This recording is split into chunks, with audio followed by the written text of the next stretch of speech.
1 பேதுரு 3வது அதிகாரம் 9வது வசனம். தீமைக்கு தீமையும் தீமைக்கு தீமையும் உதாசனத்துக்கு உதாசனத்தையும் உதாசனத்துக்கு உதாசனத்தையும் சரி கட்டாமல் அதற்கு பதிலாக நீங்கள் ஆசீர்வாதத்தை சுதந்தரித்துக் கொள்ளும்படி ஆசீர்வாதத்தை சுதந்தரித்துக் கொள்ளும்படி அழைக்கப்பட்டிருக்கிறவர்கள் என்று அறிந்து ஆசீர்வதியுங்கள்.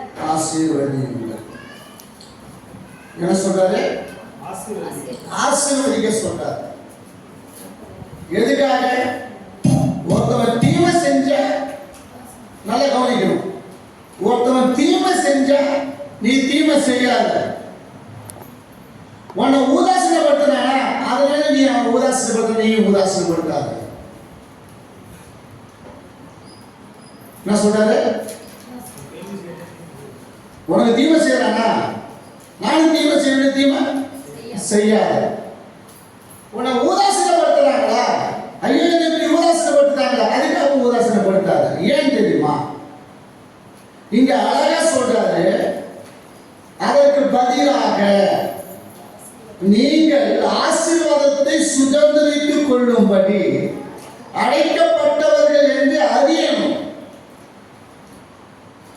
நான் சொல்றீங்க அறியணும். என்ன அறியணும்? நாம ஆசீர்வாதத்தை சுதந்திரித்து கொள்ளக்கூடியவர்கள் என்று அறிந்து அவர்கள் நாம் ஆசீர்வதிக்கணும். அப்ப நம்ம வேலை என்ன? ஆசீர்வாதிக்க கர்த்தர் நம்மளை அழைச்சிருக்கிறார். ஐயோ அவன் சாவலையே, ஐயோ அவன் ஒழிஞ்சு போகலையே, ஐயோ அவன் அழிஞ்சி போகலையே, ஐயோ நல்லா குத்துக்களம் தான் இருக்கிறான் பாரு, ஐயோ உயிரோடு தான் இருக்கிறான் பாரு, படுவாரு என்னெல்லாம் எனக்கு செஞ்சான் அப்படின்னு அவனை பார்த்து நீ புலம்பிக்கிட்டு இருக்காரு. கர்த்தர் ஒன்ன எதுக்கு அழைத்தாருன்னா நீ ஆசீர்வாதத்தை சுதந்திரித்துக் கொள்ள. எதுக்கு அழைச்சாரு? நீ ஆசீர்வாதத்தை சுதந்திரித்துக் கொள்வதற்கு உன்னை அழைத்திருக்கிறார் என்று அறிந்து அவன் செஞ்சானே செய்ய போ. அது எப்படி பாஸ்டர் நான் உணர்ந்து, அவன் எனக்கு எவ்வளவு தீமை தெரியுமா செஞ்சான், எவ்வளவு தெரியுமா அவன் திட்டனா, எவ்வளவு தெரியுமா அவன் உதாசீனப்படுத்திட்டான், எப்படி என்ன அவன் பழி வாங்கிட்டான், எப்படியும் அவன் பழி வாங்காத விடுவான். அவன் பேசுனா என்ன பேசுறாங்க எனக்கு என்னவா இருக்கும், மனம் ஆறு. அவன் என்ன உதாசீனப்பட்டான அவனும் படிக்க அப்படியே உதாசீனப்பட்ட எனக்கு மனம் ஆறு அப்படின்னு யோசிக்காத, அப்படியே நீ சிந்திக்காத. ஏன்னா உனக்கு எப்படி அப்படிப்பட்ட ஒரு வேலை நீ சிந்திக்கிறனா நீயும் யாரை போல மாறி விடுவாய், அவர்களை போல, உதாசீனப்பட்டவர்களை போல, தீமை செய்வர்கள் போல நீ தான் இருப்ப. அப்போ உன்னை தேவன் ஏன் அழைச்சாரு பாருங்க. ஒரு இடம் சந்திக்கிறாங்க, கடைசியா சந்திக்கிறாங்க. தாவீது கிட்ட சவுல ஆண்டவர் ஒப்பு கொடுத்துட்டாரு. தாவீது கிட்ட சவுல ஒப்பு கொடுத்துட்டாரு. இப்ப தாவீதோட இந்த மனிதர்கள் சொல்றாங்க, ராஜாவே சரியான சந்தர்ப்பம், சரியான சந்தர்ப்பம், இந்த தடவை நம்ம மிஸ் பண்ணிட்டோம்னா இவனை இனிமே நம்ம என்ன செய்ய முடியாது, இத முடியாது. ஆகினால இது சரியான சூழ்நிலை, சரியான சந்தர்ப்பம், இதோட இவனை நம்ம எதிராக என்ன செஞ்சிடலாம், ஒழிச்சு கட்டிடலாம், தீர்த்து கட்டிடலாம். கட்டணமா அவன் நம்ம கையில் ஒப்பு கொடுத்துருக்கிறார் ராஜா அப்படின்னு சொல்லும்போது தாவீது சொல்றாரு, அவன் தீமை செஞ்சானா, தீமை செஞ்சுட்டு போனா போட்டுங்க. அவன் தீமை செஞ்சானா தீமை செஞ்சு நாம நன்மை செஞ்சுட்டு போவோம். அவன் உயிரை நம்ம கையில கொடுத்திருந்தாலும், அவன் நம்ம கையில ஒப்பு கொடுத்திருந்தாலும் அவனை நாம என்ன செஞ்சவர தீமை செஞ்சு அவனுக்கு சாகடிக்க தேவையில்லை, அவனை விட்டுடுவோம் போ. நீங்க 1 சாமுவேல் 24வது அதிகாரத்துல 14 இருந்து 18 வசனம் வரையில அந்த சந்தர்ப்ப சூழ்நிலைய அங்க பார்க்கிறோம். தாவீது இந்த வார்த்தைகளை சவுலோடு சொல்லி முடித்த பின்பு சவுல், என் குமாரனாகிய தாவீது இது உன் சத்தம் அல்லவா என்று சொல்லி சத்தமிட்டு அழுது தாவீதை பார்த்து, நீ என்னை பார்க்கலும் நீதிமான், நீ எனக்கு நன்மை செய்தாய், நானோ தீமை செய்தேன், நீ எனக்கு நன்மை செய்தாய், இன்று விலக பண்ணினாய். கர்த்தர் என்னை உன் கையில் ஒப்பு கொடுத்திருந்தும் நீ என்னை கொன்று போடவில்லை. சவுல் ராஜா தாவீதை பார்த்து சத்தம் விட்டு அழுகுறாங்க. என்ன அழுகுறா? எப்படி அழுகுறா? என்ன சொல்லி அழுகுறா? தாவீது இந்த வார்த்தையை சவுலோடு சொல்லி முடிந்த பின்பு சவுல், என் குமாரனாகிய தாவீது, இது உன் சத்தம் என்னது அல்லவா என்று சொல்லி சத்தமிட்டு அழுது. ஏன்னா வாய்ப்பு கிட்டினது, சந்தர்ப்பம் எல்லாம் தாவீதுக்கு சரியா இருந்தது, சூழ்நிலைகள் எல்லாம் சரியா இருந்தது. ஆனாலும் கூட அவன் சொல்றான், நான் உனக்கு என்ன செஞ்சேன்? வெகுவாய் தீமை செஞ்சேன், நீ எனக்கு நன்மை அல்லவா செஞ்ச, என் குமாரனாகிய தாவீதே என்று சொன்னான். அல்லேலூயா, அல்லேலூயா. அப்போ ஒன்று நம்ம கத்துக்கணும். இதை சொல்லிட்டு அவன் அந்த 20வது வசனத்தை சொல்லும் போது சொல்றான், நீ நிச்சயமாக ராஜாவாவாய், இருப்பீர் என்று, இஸ்ரவேலின் ராஜாவாக உன் கையில் நிலைப்படும் என்று சொல்லி அறிவே. இப்பதான் செய்யறான், தாவீதை ஆசீர்வதிக்கிறான் பாருங்க. அப்பா இந்த ராஜாவாக உன் கையில தான் நிலைப்படும் அப்படின்னு நான் என்ன செய்யறான்? அவனை வாழ்த்துக்கிட்டு போறான், ஆசீர்வதிச்சுட்டு போறான். அல்லேலூயா. இப்போ இவன் தான் ராஜா, சவுல ராஜா வந்து இருக்கிறான். இன்னும் ராஜபாரம் யாருக்கு வரல? தாவீதுக்கு வரல. இருந்த போதிலும் அவன் சொல்றான், இந்த ராஜபாரம் உன் கையில தான் நிலங்கி இருக்கும் அப்படின்னு ஆசீர்வதிச்சு போயிட்டே இருக்கிறான். அப்போ நாம யாரை இருக்கணும்?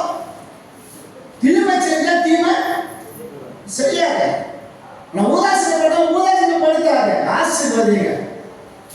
ஏன்னா ஆசீர்வாதத்தை சுதந்திரித்துக் கொள்வதற்காக நம்மளை அழைத்திருக்கிறார். நம்மளை அழைத்த தேவன் உண்மை உள்ளவர். ஆகினால் அவர்களை ஆசீர்வதிங்க. நீ ஆசீர்வதிக்கிறதா? ஏன்னா இந்த ஆசீர்வாதம் என்ற வார்த்தை வந்து பணியேற்பட்ட 156 இடங்கள் இருக்கிறது. சாரி, 256 இடங்கள் இருக்கிறது. புதிய ஏற்பாட்டிலே 42 இடங்கள் இருக்கிறது. இந்த ஆசீர்வாதம் என்ற வார்த்தை எத்தனை இருக்கு? பழைய ஏற்பாட்டில் 256 இடங்கள் இருக்கிறது. புதிய ஏற்பாட்டில் 42 இடங்கள் இருக்கிறது. ஆக மொத்தத்தில் 298 வார்த்தை சொல்லப்பட்டிருக்கிறது இந்த ஆசீர்வாதம். ஹல்லேலூயா. நம்ம எதுக்காக நினைத்திருக்கிறாங்க? நம்ம ஏன் தெரிஞ்சிருக்கிறாங்க? எதிராக அழிஞ்சு போகட்டும் அப்படின்னு தாவீது நினைச்சிருந்தாங்க. அன்னைக்கே அவன் ராஜா வாங்கிட்டு இருக்கலாம். அவனை அந்த நேரத்தில் அவன் என்ன செஞ்சிருக்கலாம்? பிடிச்சிருக்கலாம். ஆனால் தாவீது அதை விரும்பவில்லை. தாவீது அதை விரும்பவில்லை. எல்லாம் அவனுக்கு அனுகூலமான சூழ்நிலைகள் இருந்தோம், சந்தர்ப்ப சூழ்நிலைகள் சரியா இருந்தோம், எல்லாம் அவனுக்கு கிட்டின பொழுது கூட தாவீது அதை செய்ய மறுத்து விட்டார். நம்ம வாழ்க்கையில, ஆவிக்குரிய வாழ்க்கையில நம்ம கூட ஐயோ அவன் அப்படி இருக்கிறானே இப்படி இருக்கிறானே நமக்கு இதை செஞ்சிருந்தா அதை யோசிக்காது. அவன் ஆசீர்வதிச்சுக்கே, அவன் ஆசீர்வதிங்க. அவன் உங்களுக்கு எதாவது தீமை செய்யறாங்க ஆசீர்வதிங்க. உங்க உதாசனத்தை ஆசீர்வதிங்க. நீங்க எபிரேயர் 6வது அதிகாரத்துல நீங்க 15வது வசனத்தை வாசிக்கும் பொழுது, எபிரேயர் 6வது அதிகாரத்தில் 11வது வசனத்தை 15வது வசனத்தை வாசிக்கும் பொழுது 11வது வசனம், நீங்கள் அசதியாய் இராமல் வாக்குத்தத்தமான ஆசீர்வாதங்களை விசுவாசத்தினாலும் நீடிய பொறுமையினாலும் சுதந்திரித்துக் கொள்ளுகிறவர்களை பின்பற்றுகிறவர்களாய் இருந்து அந்தபடியே 15வது வசனம், அந்தபடியே பொறுமையாய் காத்திருந்து வாக்குத்தத்தம் பண்ணப்பட்டதை பெற்றான். அப்போ வாக்குத்தத்தம் உண்டு நமக்கு. தேவன் எல்லாருக்கும் ஒரு வாக்குத்தத்தம் வைத்திருக்கிறார். எதை சுதந்திரத்துக் கொள்ள? ஆசீர்வாதத்தை சுதந்திரத்துக் கொள்ள. அப்ப இந்த ஆசீர்வாதத்தை நீங்கள் நான் சுதந்திரித்துக் கொள்ள வேண்டும் என்றால் இந்த வாக்குத்தத்தத்தை கொடுத்த தேவன் வாக்குத்தத்தத்தை நிறைவேற்ற வல்லவராக இருக்கிறார். அதுக்கு நீங்கள் நான் எப்படிப்பட்டவராக இருக்கணும்? நீடிய பொறுமை இருக்கணும். நீடிய பொறுமை இருக்கணும். அவன் பாருங்க, நேற்று வந்து அவன் மேலும் ரொம்ப ஆசீர்வாதமா இருக்கணும். அவன் பாருங்க, வீட்டை கட்டிட்டான். அவன் வீட்டில் ஃப்ரிட்ஜ் இருக்கு, அவன் வீட்டில் வாஷிங் மிஷின் இருக்கு, அவன் வீட்டில் கார் இருக்கு, அவன் வீட்டில் நல்ல பைக் இருக்கு, அவன் பிள்ளைங்களை பாரு எப்படி இருக்கு. அதை பார்க்க கூடாது. தேவன் உன்னையும் ஆசீர்வதிக்க சித்தம் வைத்திருக்கிறார், உன்னையும் உயர்த்த சித்தம் வைத்திருக்கிறார். உனக்கு ஒரு வாக்குத்தத்தம் கொடுக்கப்பட்டிருக்கிறது. அந்த வாக்குத்தத்தத்தை அவன் நிச்சயமா நிறைவேற்ற வல்லவராக இருக்கிறார். அப்போ நீங்கள் அசதியா இல்லாமல் வாக்குத்தத்தமானதை ஆசீர்வாதங்களை விசுவாசத்தினாலே நீடிய பொறுமையாக இருக்க வேண்டும். அப்போ அதை பெற்றுக்கொள்வோம் என்ற விசுவாசம் இருக்க வேண்டும். என்ன இருக்கணும்? விசுவாசம். இப்ப ஆசீர்வாதத்தை நான் சுதந்திரித்துக் கொள்ளுவேன். சவுல் வந்து தாவீதை இப்படிதான் ஆசீர்வதிச்சுட்டு போறப்பா, நீ இந்த ராஜ்யபாரம் உனக்குள்ள நிலைப்பட்டு இருக்கும் அப்படின்னு போயிட்டான். அப்போ இந்த ஆசீர்வாதம் உனக்கு நிலைத்திருக்க வேண்டும் என்று சொன்னால், இந்த ஆசீர்வாதத்தை நீ பெற்றுக்கொள்ள வேண்டும் என்று சொன்னால், வாக்குத்தத்தமானதை நீங்கள் பெற்றுக்கொள்ள வேண்டும் என்றால் விசுவாசத்தில் எப்படிப்பட்டவராக இருக்க வேண்டும்? நீடிய பொறுமை இருக்கணும். ஏன்னா அவன் பொறுமையாய் காத்திருந்து வாக்குத்தத்தம் பண்ணப்பட்டதை பெற்றான். வாக்குத்தத்தம் பண்ணப்பட்டதை பெற்றான். எப்போ? 100 வயசு. சாராவுக்கு 90 வயசு. கர்ப்பமானால் செத்து போய்விட்டது. கர்ப்பம் செத்து போய்விட்டது, வறட்சி ஆகிடுது. அது ஒன்றும் அது விரிவு அடைகிறதுக்கு வாய்ப்பே இல்லை. அதெல்லாம் சுருங்கி போயிடுச்சு. ஆனாலும் அவைகளையும் கர்த்தர் மாற்றினார். அப்ப அவன் வாக்குத்தத்தம் பண்ணப்பட்டதை அவன் என்ன செஞ்சான்? பெற்றுக்கொண்டான். எப்படி பெற்றுக்கொண்டான்? அவன் விசுவாசத்தினாலே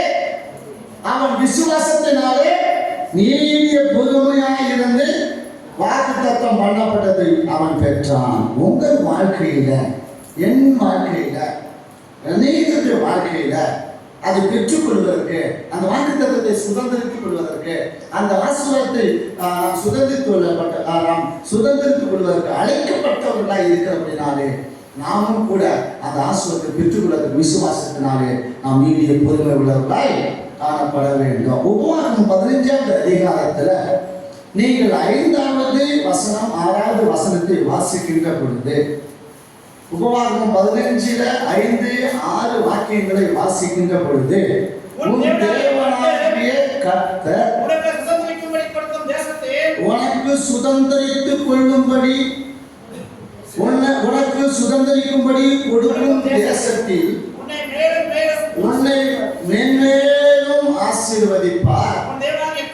உன் தேவனாகிய கர்த்தர் உனக்கு சொன்னபடி உன்னை ஆசீர்வதிப்பதினால் நீ அநேக ஜாதிகளுக்கு கடன் கொடுப்பார். நீயோ கடன் வாங்குவது இல்லை. நீ அநேக ஜாதிகளை ஆளுவாய், உன்னையோ அவர்கள் ஆளுவதே இல்லை. இதுதான் தேவன் நமக்கு கொடுக்கிற ஆசீர்வாதம். அப்ப நமக்கு கொடுக்கிற ஆசீர்வாதம் என்ன? நீ ஒருவனை ஆசீர்வதிக்கும் பொழுது கர்த்தர் உன்னை ஆசீர்வதிப்பார்.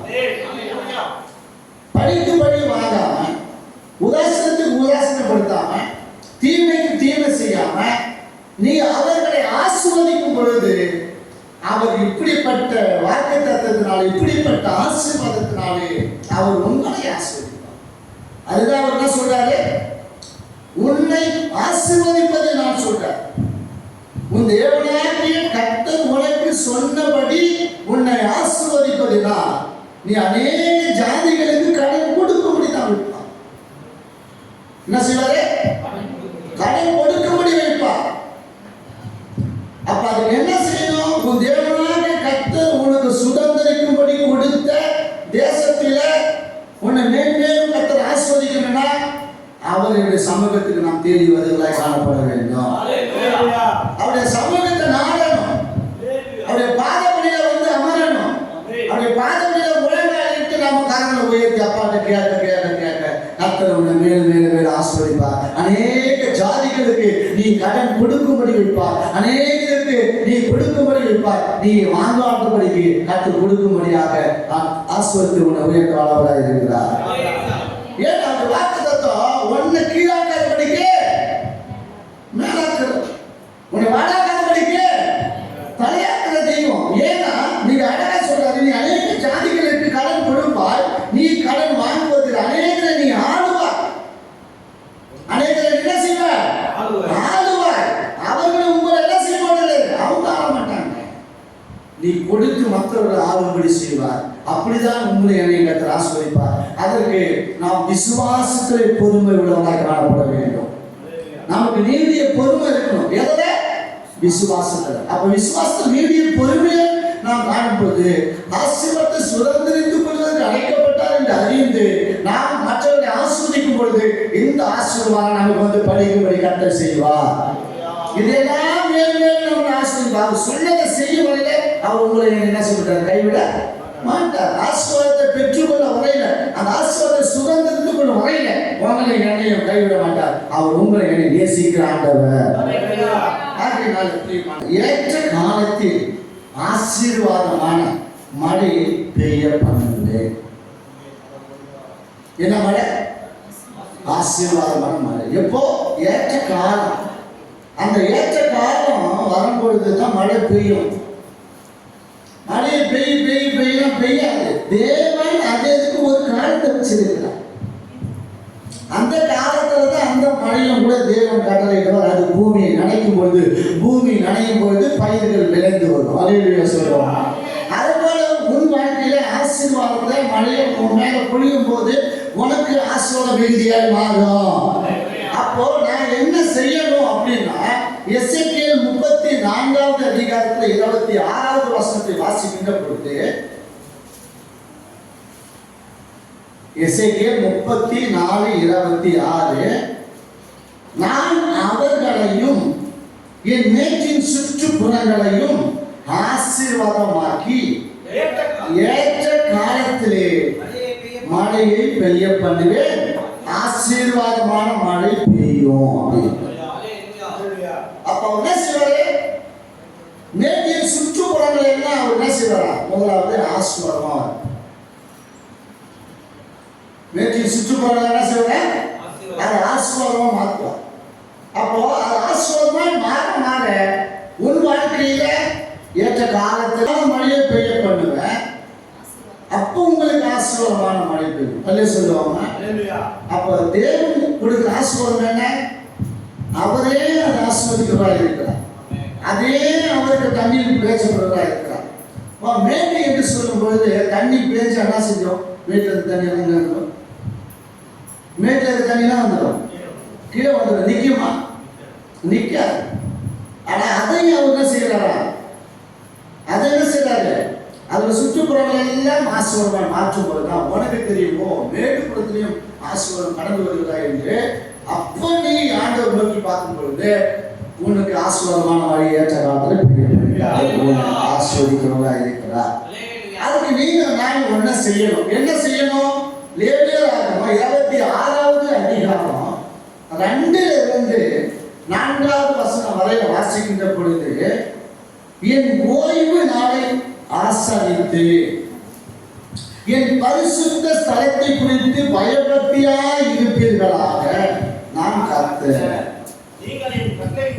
நீங்கள் என் கட்டளைகளின்படி நடந்து என் கற்பனைகளை கை கொண்டு அவைகளின்படி செய்தார், நான் ஏற்ற காலத்தில் உங்களுக்கு மழையை பெய்ய பண்ணுவேன், பூமி தன் பலனையும் வெளியில் உள்ள மரங்கள் தங்கள் கனியையும் கொடுக்கும் அப்படின்றார்.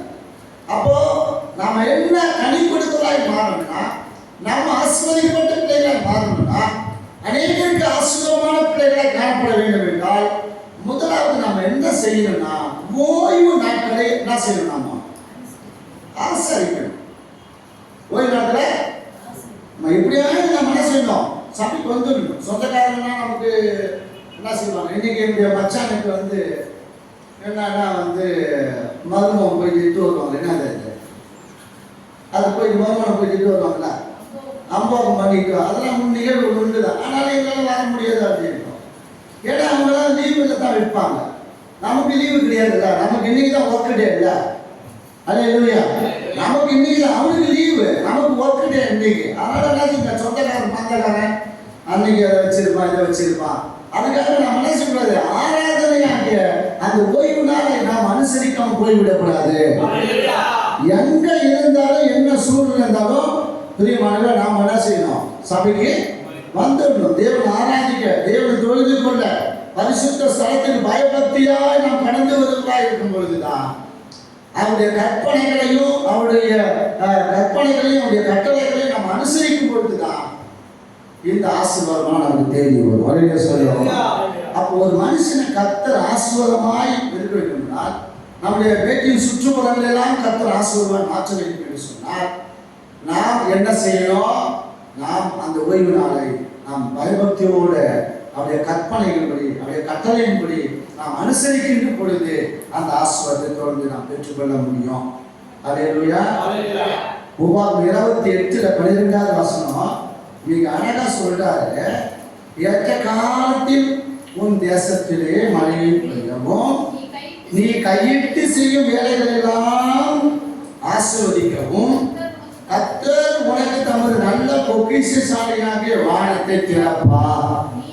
நீ அநேக ஜாதிகளுக்கு கடன் கொடுப்பாய், நீயோ கடன் வாங்காதே இருப்பாய் என்று சொல்கிறார். அல்லேலூயா. அப்போ என்ன செய்கிறார், ஏற்ற காலம் வரும் வரையில நீ பொறுமையா இரு. அவனுடைய சமூகத்துல வந்து தேவனை தொழுது இருக்கிறது, தேவனை ஆராய்ச்சி, தேவனை கேட்டுக்கிட்டே இரு. கேட்க கேட்க கேட்க கர்த்தர் வானத்தின் என்ன சொல்ற, நல்ல பொக்கிஷசாலியாக வானத்தை திறப்பார். அப்போ வானத்தை திறந்து அவருடைய ஆஸ்வதிப்பதினால நீ அநேகருக்கு கொடுக்கும்படி கர்த்தர் இருப்பார். நீ வாங்கிக்கிட்டே இருந்திருப்பார், ஆனா நீ வாங்காதபடி கர்த்தர் நிறுத்தி கொடுக்கும்படி கர்த்தர் மாற்றுவார். நீ கடன் வாங்காதபடிக்கு நீ கடன் கொடுக்கிறவர்களாய் மாற்றுவார். ஏன்னா அவருடைய வாக்குத்தத்தம் என்ன, ஏற்ற காலத்துல உன் தேசத்துல என்ன செய்வாரு, மழை பெய்யும்படி செய்து உன் கையின் கிரைகள் ஆசீர்வதிப்பேன்னு சொல்றாங்க. உன் கையின் கிரைகள் எல்லாம் ஆசீர்வதிப்பேன்னு சொல்றார். அப்போ உன் கையின் கிரைகள் ஆசீர்வதிக்காம என்ன செய்ய மாட்டார், அவரு விட மாட்டார். அப்ப அவர் யாராவது உன் கையின் கிரைகளை ஆசீர்வதிப்பார். அப்போ ஆசீர்வாதத்தை இப்படி எல்லாம் சொல்லிட்டு ஏன் ஆசீர்வாதம் இப்படி நம்ம விட்டு போயிட்டே இருக்கு, ஏன் ஆசீர்வாதம் குறைஞ்சிக்கிட்டே இருக்கு, ஏன் ஆசீர்வாதம் நிக்கல, ஏதோ ஒரு வகையில ஆசீர்வாதம் என்னை விட்டு விலகி போகுது அப்படின்னு நீங்க நினைக்கலாம். அதுக்கு காரணம் என்ன, நீங்கள் யாத்திராகமம் நீங்கள் 23:25 வாசிக்கின்ற பொழுது, யாத்திராகமம் 23:25 வாசிக்கின்ற பொழுது, உங்கள் தேவனாகிய கர்த்தரையே சேவிக்க கடாவீர்கள், அவர் உன் அப்பத்தையும் உன் தண்ணீரையும் ஆசீர்வதிப்பார், வியாதி உன்னிலிருந்து விலக்குவேன். அப்ப வியாதியை உன்னிலிருந்து விலக்குவேன், அப்பத்தையும் உன் தண்ணீரையும் ஆசீர்வதிப்பேன்னு சொல்றாரு.